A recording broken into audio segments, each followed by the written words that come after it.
Hello, mumeze mute bantu banjye? Nubundi naje ndi Elad TV cyangwa se umpamagare muswati. Ese nawe aka warakabonye cyangwa se aka wakabonye? Mukore subscribe rero tujye tubana mu bintu byinshi bigiye bitandukanye. Uyu munsi rero muri kwibaza ngo nabazaniye iki?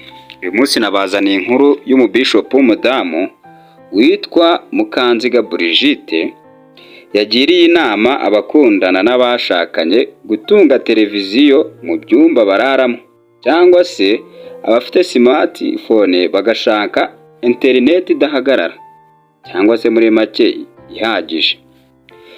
Cyangwa waba udatunze smartphone ngo ukajya gutira mu baturanyi, ngo abazaba bujuje ibyo byose, abafite smartphone cyangwa se abagiye kuzitira mu baturanyi, cyangwa se uwo nguwo ufite iyo televiziyo mu cyumba araramo, ngo arabashishikariza kujya bareba porono cyangwa se udutsi, ngo maze bizabafasha kujya biga izindi pozisiyo shyashya.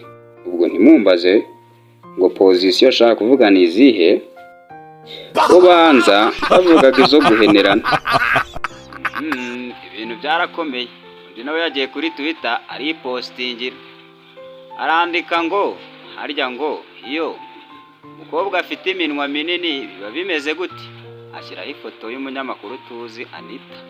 Ibyo ubwabyo ntibyari inkuru, ahubwo akabereye muri comment niko karagahoma munwa. Umwe yaje ati, wari wabona inkoko irangije guta itotoro? Uwa kabiri araza ati, reka tubireke cyangwa se tubigire ibanga. Yego ntibyoroshye. Uwa gatatu we yaje ari gaheza, aha ngo abafite sonatibe da. Uwa kane we yanyobeye, ngo abafite igituburamuryango kinini cyane nk'uko iyo minwa imeze. Yego.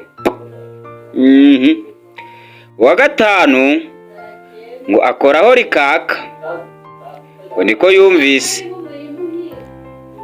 Uwa gatandatu we yaje avuga ko aba akunda imineke.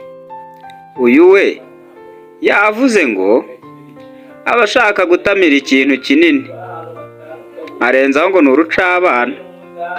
Uyu ati, epfiriya ngo naho haba hagutse cyangwa se hatubutse. Uyu nawe ari we wa nyuma yaje we abihuhura, avuga ati nyine no mu gasarenda haba hagutse. Numbaze mu gasarenda ashaka kuvuga hariho nanjye byancanze, ahubwo nimumfashe muri comment munsobanure ngo mu gasarenda ni hehe. Aha ibintu byafashe indi ntera, ntibyoroshye.